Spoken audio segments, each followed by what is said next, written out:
Welcome all. Last chapter में last video में हमने क्लॉजेस में नाउन क्लॉज सीखा था।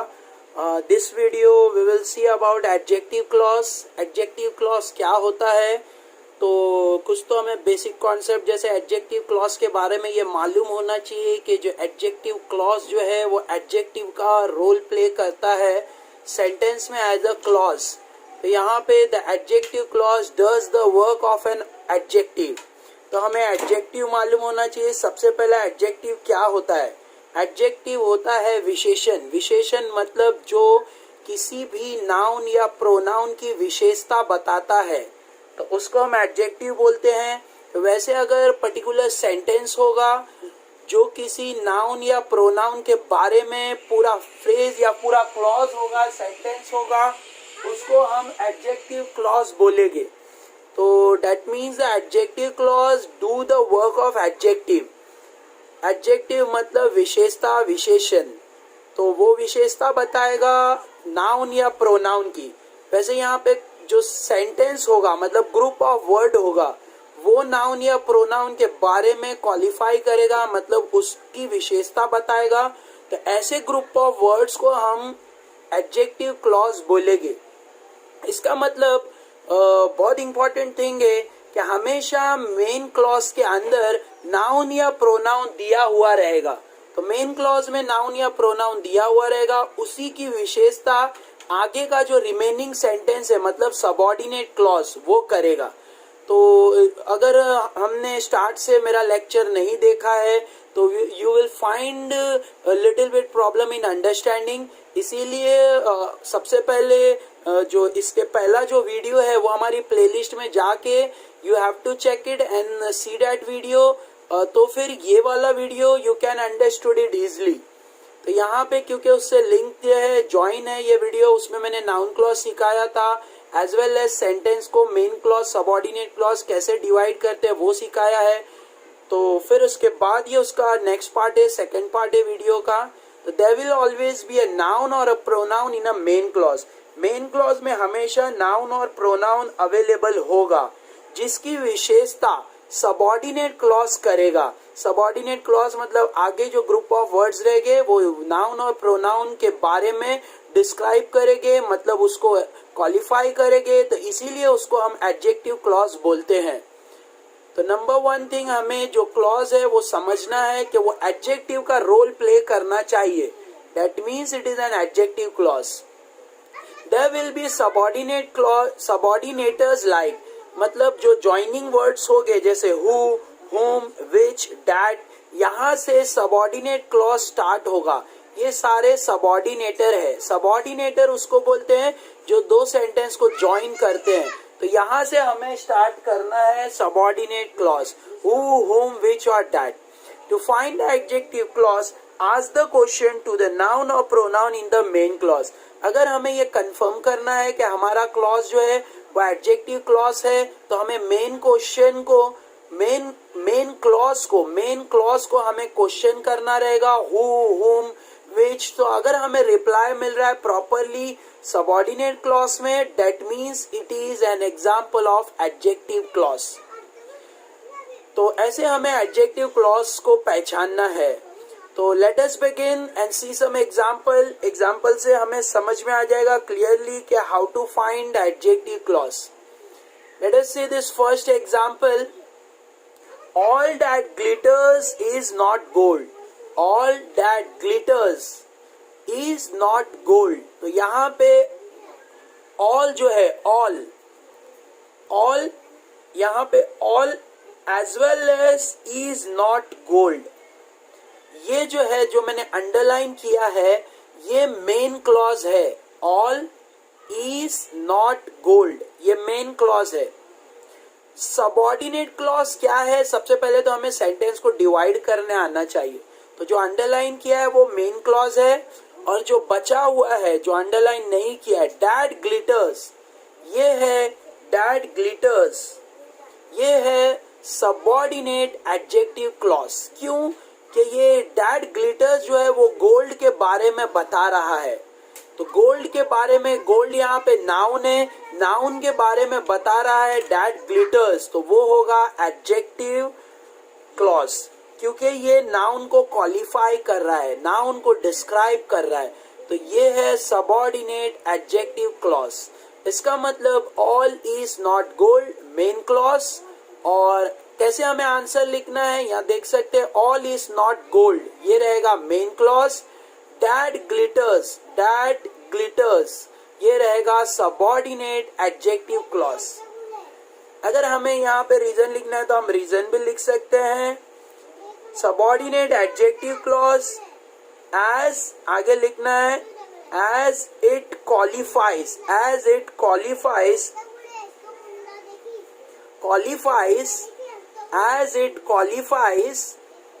noun gold in the main clause, as it qualifies the noun gold in the main clause, as it qualifies noun gold in the main clause, ऐसे। तो ये हम रीजन में लिख सकते हैं समझने के लिए। वैसे तो हमें सिर्फ इतना ही आंसर लिखना है, पहले इसे डिवाइड कर देना है मेन क्लॉज और सबऑर्डिनेट क्लॉज में। देन हमें ये बताना है कि ये कौन सा है, एडजेक्टिव क्लॉज है या नाउन क्लॉज है या एडवर्ब क्लॉज है, क्योंकि 3 क्लॉज होते हैं। तो ये है adjective clause, subordinate adjective clause. I hope you understood it. बहुत इजी और सिंपल है। ये एडजेक्टिव का रोल प्ले कर रहा है, लेकिन 2 वर्ड है, दैट ग्लिटर्स, तो इसीलिए ये एक अलग फ्रेज है। तो all is not gold main clause, that glitters is subordinate adjective clause. Let us see the second example. This is the library that belongs to my uncle. This is the library that belongs to my uncle. तो this is the library, ये है main clause। तो जो मैंने underline किया है वो main clause है। और कहाँ से सबऑर्डिनेट क्लॉज स्टार्ट होगा, जैसे सेकेंड पार्ट ऑफ सेंटेंस कहाँ से स्टार्ट होगा, तो वो हमें सबऑर्डिनेटेड डैट बता रहा है, डैट। तो डैट से सेकेंड जो है पार्ट ऑफ सेंटेंस, मतलब जो दूसरा सेंटेंस है वो आएगा, that belongs to my uncle. तो ये लाइब्रेरी के बारे में बता रहा है, दिस इज अ लाइब्रेरी। कौन सी लाइब्रेरी, विच लाइब्रेरी, तो यहाँ पे आंसर मिल रहा है that belongs to my uncle. तो ये इसका डिस्क्रिप्शन है लाइब्रेरी का। तो ऐसे हमें पहचानना है कि हमें कंसर्न करना है कि ये that belongs to my uncle, ये है सबऑर्डिनेट एडजेक्टिव क्लॉज, ऐसे। तो हमें इसको लिखना है subordinate adjective clause in this way, this is the library main clause, that belongs to my uncle, subordinate adjective clause. अब हमें ये प्रूव करना है कि कैसे तुमने एडजेक्टिव क्लॉज लिख दिया, because it qualifies the noun library in the main clause, ऐसे रीजन लिख सकते हैं हम। वैसे रीजन लिखना कंपलसरी नहीं है, if you want you can write the reason, because it qualifies the noun library in the main clause, क्योंकि ये लाइब्रेरी को क्वालिफाई कर रहा है, उसको डिस्क्राइब कर रहा है कि लाइब्रेरी कैसी है, किसकी है, तो उसके बारे में बता रहा है, that belongs to my uncle. तो which library, that belongs to my. तो हमें क्वेश्चन करके भी हम देख सकते हैं, मेन क्लॉज में नाउन या प्रोनाउन को क्वेश्चन करना है, तो यहाँ पे नाउन है लाइब्रेरी, तो विच लाइब्रेरी, तो आंसर मिलेगा that belongs to my uncle. तो ये आएगा adjective clause. I hope you understood this 2 examples. बहुत ईजी और सिंपल है। मेन क्लॉज और सबऑर्डिनेट क्लॉज में डिवाइड करना है और फिर हमें ये पता लगाना है कि कौन सा क्लॉज है, तो ये है सबऑर्डिनेट एडजेक्टिव क्लॉज, ऐसे। तो ऐसे हमें सेंटेंस को 2 पार्ट्स में डिवाइड करने के बाद ये क्लासिफाई करना है कि ये कौन सा क्लॉज है, तो ये एडजेक्टिव क्लॉज है। Let us see the next example. Where is the book which he left for me. तो यहाँ पे where is the book which is left for me, तो यहाँ पे हमें पहले तो मेन क्लॉज सबऑर्डिनेट क्लॉज में डिवाइड करना आना चाहिए। तो वेयर इज द बुक, ये है मेन क्लॉज। कैसे पता चल रहा है मेन क्लॉज, क्योंकि द बुक से पता चल रहा है, बुक नाउन है और बुक यहाँ पे है, तो ये मेन क्लॉज है, वेयर इज द बुक। अच्छा, सबऑर्डिनेट क्लॉज विद से स्टार्ट होगा, क्योंकि विद से पता चल रहा है हमें सबऑर्डिनेटर से सबऑर्डिनेट क्लॉज को जज करना है, तो हु, हुम, विच, डैट ऐसे वर्ड्स रहेंगे, तो वहां से सबऑर्डिनेट क्लॉज स्टार्ट होगा। तो यहाँ से जो है विच left for me, which left for मी, ये जो है सबऑर्डिनेट एडजेक्टिव क्लॉज है। कैसे पता चला एडजेक्टिव क्लॉज है? क्योंकि ये द बुक का डिस्क्रिप्शन है। वेयर इज द बुक, तो विच बुक, कौन सा book, which he left for मी, जो उसने मेरे लिए छोड़ा था वो बुक का बात हो रहा है। तो ये जो पर्टिकुलर बुक का डिस्क्रिप्शन दिया हुआ है कि ये कौन सा बुक है, विच ही लेफ्ट फॉर मी, ये शो कर रहा है कि it is an adverb, it is an adjective clause. तो इसका आंसर आएगा सबऑर्डिनेट एडजेक्टिव क्लॉज। तो where is the book, where is the book लिखना है, फिर मेन क्लॉज लिखना है, विच ही लेफ्ट फॉर मी लिखना है और लिखना है सबऑर्डिनेट एडजेक्टिव क्लॉज। ऐसे हमें इसका आंसर डिस्प्ले करना है। नेक्स्ट है give me some water which I may drink, give me some water which I may drink. तो यहाँ पे पहले तो हमें सेंटेंस को डिवाइड करना है। तो गिव मी सम वाटर, तो ये हो गया main clause. Which I may drink, which I may drink, ये हो जाएगा सबऑर्डिनेट एडजेक्टिव क्लॉज। कैसे हमें पता चला कि विच से हमें डिवाइड करना है? सबऑर्डिनेटर से। तो सबऑर्डिनेटर बहुत इंपॉर्टेंट है, सबऑर्डिनेटर से हमें सेंटेंस को डिवाइड करना है। तो ये मेन क्लॉज और ये हो गया सबऑर्डिनेट एडजेक्टिव क्लॉज। अब ये एडजेक्टिव कैसे है? क्योंकि ये डिस्क्राइब कर रहा है give me some water.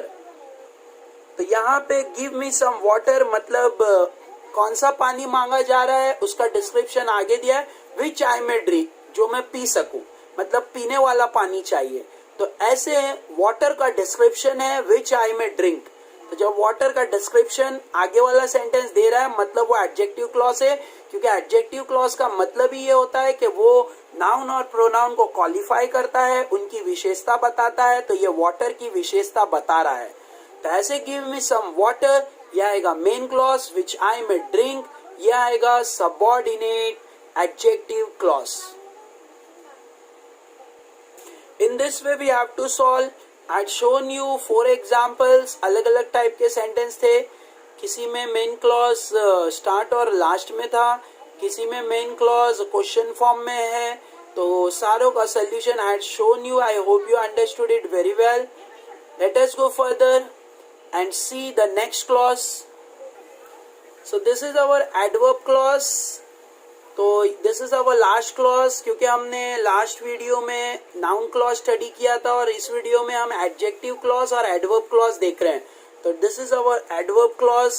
What is adverb clause? The adverb clause often shows the reason, place, time, manner, result and condition. बहुत इजी है, तीनों में सबसे ज्यादा इजी एडवर्ब क्लॉज है। क्योंकि एडवर्ब होता क्या है, सबसे पहले I will explain you this. Adverb क्या होता है? एडवर्ब मीन्स क्रिया विशेषण जो वर्ब को क्वालिफाई करता है, नाउन और प्रोनाउन को नहीं, वर्ब को। जैसे for example he is laughing loudly, मतलब वो हंस रहा है जोर से। तो वो कैसे हंस रहा है? जोर से, मतलब ही इज लाफिंग लाउडली। तो यहाँ पे एडवर्ब जो है वो लाउडली है, लाउडली, लाउडली एडवर्ब होता है। तो ऐसे जैसे कोई भी एक्शन होगा तो एक्शन को डिस्क्राइब करता है एडवर्ब। तो एडवर्ब जो होगा वो एक्शन को डिस्क्राइब करता है, उसको हिंदी में हम क्रिया विशेषण बोलते हैं, जो क्रिया की विशेषता बताता है। क्रिया मतलब एक्शन, अगर कोई एक्शन किया जा रहा है उसकी कुछ विशेषता बताई जाती है, उसको क्रिया विशेषण बोलते हैं और यहाँ पे उसे एडवर्ब बोलते हैं इंग्लिश में। तो ये हो गया एडवर्ब क्लॉज। अब यहाँ पे एडवर्ब क्लॉज है, क्लॉज मतलब ग्रुप ऑफ वर्ड, एक वर्ड नहीं। अगर एडवर्ब होगा तो एक वर्ड जैसे लाउडली, बट यहाँ पे ग्रुप ऑफ वर्ड होगा, मतलब लाउडली की जगह पे और भी कुछ होगा। जैसे फॉर एग्जाम्पल, जैसे ही लाफ लाउडली था, तो अब लाउडली को हम हटा देते हैं और उसके जगह पे हम ऐसे बोलते हैं he laugh because someone said a joke. तो ये हो गया एडवर्ब क्लॉज। तो ऐसे लाउडली की जगह पर जो वर्ड्स आ रहे हैं, ग्रुप ऑफ वर्ड जो एक्शन को डिस्क्राइब कर रहे हैं, तो उसको हम एडवर्ब क्लॉज बोलते हैं। एडवर्ब क्लॉज जैसे एडवर्ब के टाइप्स होते हैं, adverb of time, adverb of manner, adverb of place, वैसे ही एडवर्ब क्लॉज के अंदर भी adverb of place, adverb of time, adverb of manner, adverb of reason, ऐसे यहाँ भी होता है। बट ये ग्रुप ऑफ वर्ड हो गए जो रीजन बताएंगे, प्लेस बताएंगे, टाइम बताएंगे। तो ऐसे एडवर्ब क्लॉज को डिसाइड करना है, फाइंड करना है। तो यहाँ पे हम एडवर्ब क्लॉज का ये टेबल के अंदर इंफॉर्मेशन देख सकते हैं, जैसे adverb of time, adverb of place, adverb of manner कैसे रहेगा। अगर टाइम रहेगा तो वहां पे जो ज्वाइनिंग वर्ड होगा जिसको सबऑर्डिनेटर बोलते हैं वो when, till, until, before, after, since, when, whenever, ये सब टाइम को डिस्क्राइब करता है, सारे टाइम को डिस्क्राइब करते हैं। तो अगर ऐसे वर्ड आ रहे हैं तो हम डायरेक्टली लिख सकते हैं adverb of time, adverb clause of time, मतलब subordinate adverb clause of time. तो ये सारे सबऑर्डिनेटर है जो दो सेंटेंस को ज्वाइन करने में हेल्प करते हैं। यहीं से सबऑर्डिनेट क्लॉज, इनसे ही सबऑर्डिनेट क्लॉज स्टार्ट होगा। तो जैसे प्लेस है तो एडवर्ब क्लॉज ऑफ प्लेस है, वेयर, वेरेवर। मैनर है तो how, as, as if, as, how, ऐसे वर्ड यूज होगा। कंडीशन है तो इफ, वेदर, अनलेस, ऐसे कंडीशन बताएगा, मैनर बताएगा, प्लेस बताएगा, टाइम बताएगा। तो ग्रुप ऑफ वर्ड अगर ये सारी चीजें बता रहे हैं तो adverb clause of time, adverb clause of place, adverb clause of manner, adverb clause of condition. Next है adverb clause of reason. Reason मतलब ये हमें रीजन देगा कि क्यों हुआ, किसके लिए हुआ, ऐसे। तो बिकॉज, एज, सिंस, ऐसे वर्ड यूज हो गए। तो मोस्टली स्टूडेंट कंफ्यूज हो जाते हैं कि सिंस यहाँ भी दिया है रीजन में और सिंस टाइम में भी दिया है।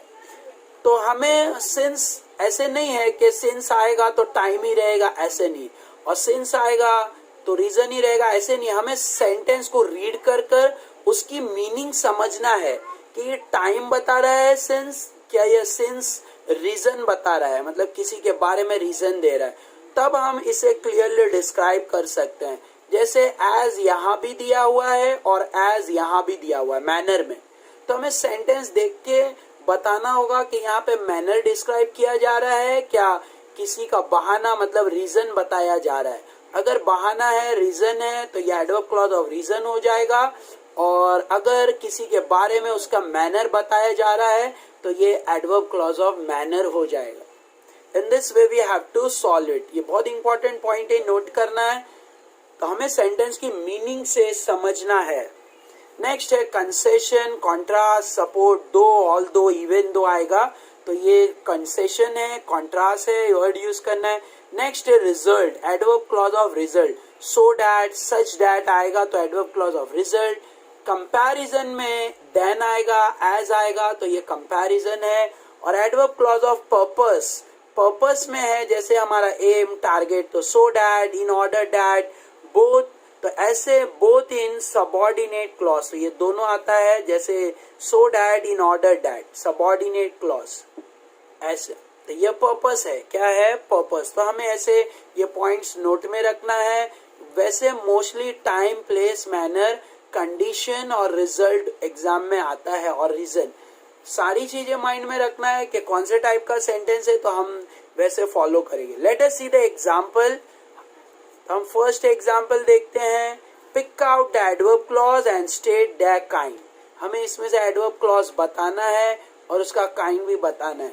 तो पहले तो हम इसमें से सेंटेंस को दो पार्ट में डिवाइड करेंगे कि मेन क्लॉज कौन सा है और एडवर्ब क्लॉज कौन सा है, मतलब सबऑर्डिनेट क्लॉज। तो पहले हम सेंटेंस को दो पार्ट में डिवाइड करेंगे।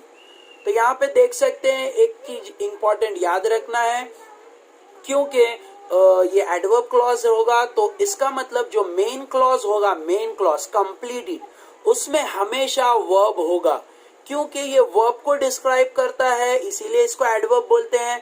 तो हमेशा मेन क्लॉज में वर्ब रहेगा। तो यहाँ पे नाउन प्रोनाउन का कंपलसरी होना जरूरी नहीं है, नाउन प्रोनाउन हिडन हो सकता है, और वर्ब का होना बहुत जरूरी है क्योंकि ये वर्ब को एक्सप्लेन करेगा। तो कंप्लीट इट, तो यहाँ पे कंप्लीट जो है वो वर्ब है, तो कंप्लीट इंपॉर्टेंट है वर्ब, तो वर्ब का होना बहुत जरूरी है। Complete it. Before you leave, यहाँ से सबऑर्डिनेट क्लॉज है, सबऑर्डिनेट क्लॉज, तो ये हो गया कंप्लीट इट मेन क्लॉज। और before you live, before you leave, ये है subordinate adverb clause of time. Adverb clause of time, क्योंकि ये हमें टाइम बता रहा है। हम ऊपर देख सकते हैं when, till, until, before, before time में आता है, तो ये है एडवर्ब क्लॉज ऑफ टाइम। हमें इसे एडवर्ब क्लॉज ऑफ टाइम लिखना है। तो complete it, main clause, before you leave, तो कंप्लीट के बारे में बता रहा है कि कब तक कंप्लीट करना है, काम जो है वो कब तक कंप्लीट करना है, बिफोर यू लीव, जाने से पहले। तो इसको हम बोलेंगे adverb clause, subordinate adverb clause of time, ऐसे। तो ये वर्ब को एक्सप्लेन कर रहा है, वर्ब को डिस्क्राइब कर रहा है, इसीलिए एडवर्ब है। एडवर्ब को डिसाइड करना बहुत इजी और सिंपल है, ऐसे। Late us see the second example. He worked so hard that he passed. तो he work, जैसे हम देख सकते हैं, he worked so hard, ये रहेगा मेन क्लॉज, और that क्योंकि सबऑर्डिनेटर है, यहां से सबऑर्डिनेट एडवर्ब क्लॉज आएगा। अब कैसे? he worked so hard, तो यहाँ पे वर्क को डिस्क्राइब किया गया है कि वो कैसा काम करता था। तो he worked so hard that he passed, तो वर्क मतलब जो हार्ड वर्क, जो वो करा था, हार्ड वर्क होने की वजह से उसका रिजल्ट क्या हुआ, उसका क्या रिजल्ट हुआ, मतलब उसका इफेक्ट क्या गया, उसके वजह से क्या हो गया, तो वो बता रहा है ही पास्ट, वो पास्ट हो गया, मतलब उसकी डेथ हो गई। ज्यादा मेहनत, मतलब बहुत ज्यादा मेहनत करने की वजह से उसकी डेथ हो गई। तो ये हमें पहले तो डिवाइड करना है। ही वर्क सो हार्ड, ये है main clause, that he past, ये है सबऑर्डिनेट, ये है subordinate adverb, subordinate adverb clause. ऐसे हमें इसको नोट करना है बहुत अच्छे से। अब इसको कैसे लिखना है, यहाँ पे आंसर में हम देख सकते हैं, लिखा है he work so hard, main clause, that he passed, subordinate adverb clause of result. Result गया, मतलब हार्ड वर्क करने का रिजल्ट ये हुआ है कि वो पास हो गया। तो ऐसे हमें समझ में आना चाहिए। I hope you understood this. Let us go further. Next example देखते हैं। Third example, he leaves so that he can eat. तो he leaves main clause, so that he can leave, so that he can eat, he lives so that he can eat। जैसे हम देख सकते हैं यहाँ पे मेन क्लॉज क्या है, he lives मेन क्लॉज, जो मैंने अंडरलाइन किया, और जो मैंने सर्कल किया है वो है सबऑर्डिनेट एडवर्ब क्लॉज। अब ये कौन सा टाइप है, मतलब सो डैट। तो यहाँ पे हम देख सकते हैं सो डैट पर्पस में आ रहा है, तो ये एडवर्ब क्लॉज ऑफ पर्पस है, एडवर्ब क्लॉज ऑफ पर्पस। तो नीचे आंसर में देख सकते हैं हमें कैसा लिखना है, he leaves main clause so that he can eat, adverb clause of purpose, ऐसे। तो subordinate adverb clause of purpose. तो पहले हमें मेन क्लॉज सबऑर्डिनेट क्लॉज में डिवाइड करना है और फिर दोनों को डिस्क्राइब करना है। In this way we have to solve. इसका मतलब ये टेबल्स के वर्ड्स बहुत इंपॉर्टेंट है, ये हमें नोट करने चाहिए अच्छे से, कि अगर so dot dot dot that आ रहा है तो ये रिजल्ट है, कॉन्सिक्वेंस है, और अगर सो डैट आ रहा है तो ये पर्पस है। तो ऐसे हमें इसे अच्छे से नोट करके रखना है। नेक्स्ट है ऑल दो he worked hard he failed. तो यहाँ पे मेन क्लॉज क्या है, तो ऑल दो तो हमारा सबऑर्डिनेटर है, तो यहाँ से तो सबऑर्डिनेट क्लॉज होगा। तो मेन क्लॉज हमारा बैक साइड पे ही फेल्ड जो है, जिसको मैंने अंडरलाइन किया है, वो है मेन क्लॉज। अब ऑल्दो ही वर्कड हार्ड, ये मैंने जो सर्कल किया हुआ है ये है सबऑर्डिनेट एडवर्ब क्लॉज।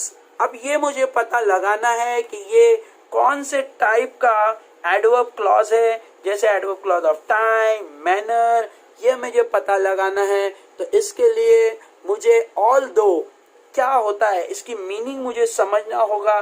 जैसे for example, although he worked hard he failed, तो यहाँ पे ही फेल्ड, इसका जो कॉन्सिक्वेंस हुआ है, मतलब जो इसका जो इफेक्ट गया है, तो वो है, जैसे फॉर एग्जाम्पल कॉन्ट्रास्ट हो रहा है, दोनों के बीच में कॉन्ट्रास्ट है। जैसे वो मेहनत तो किया बट फेल हो गया, तो ऐसे तो पॉसिबल नहीं है, तो इसको कॉन्ट्रास्ट बोलेंगे या कंसेशन बोलेंगे। क्या बोलेंगे, कंसेशन या कॉन्ट्रास्ट। तो यहाँ पे हम देख सकते हैं ऑल दो के अंदर कंसेशन, कॉन्ट्रास्ट, सपोर्ट, तो ऐसे हमें रीजन देना है।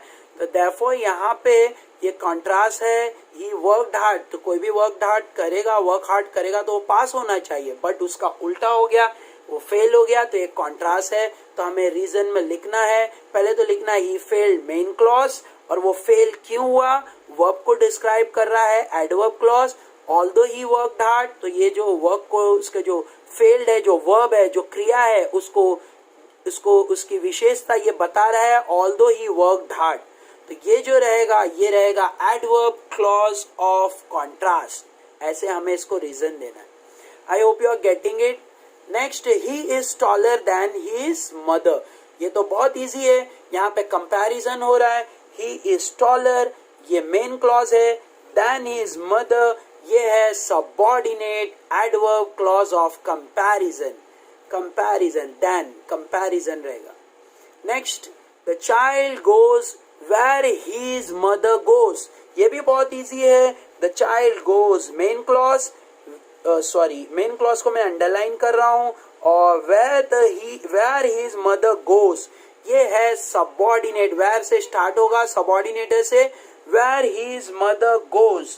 ये क्या हमें एक्सप्लेन कर रहा है, बहुत इजी है, ये एडवर्ब क्लॉज ऑफ प्लेस है, प्लेस बता रहा है, क्योंकि वेयर मतलब प्लेस होता है, कहाँ। द चाइल्ड गोज, तो गोज जो एक्शन है वो कहाँ जा रहा है, तो ये हमें एक्शन का एक्सप्लेनेशन है, वेयर हिज मदर गोज, तो ये है एडवर्ब क्लॉज ऑफ प्लेस। ऐसे हमें इसे फाइंड करना है, इसका आंसर लिखना है, the child goes main clause, where his mother goes subordinate adverb clause of place, क्योंकि प्लेस को डिस्क्राइब कर रहा है। नेक्स्ट है, he ran as if it was the last train of the day. तो ही रैन आएगा main clause, और यहां से as if it was the last day of the train, ये आएगा सबऑर्डिनेट एडवर्ब क्लॉज। अब यहाँ पे हमें ये मालूम करना है कि ये जो एडवर्ब क्लॉज है, ये एडवर्ब क्लॉज ऑफ टाइम है, प्लेस है, मैनर है, कौन से टाइप का ये एडवर्ब क्लॉज है, ये हमें मालूम होना चाहिए।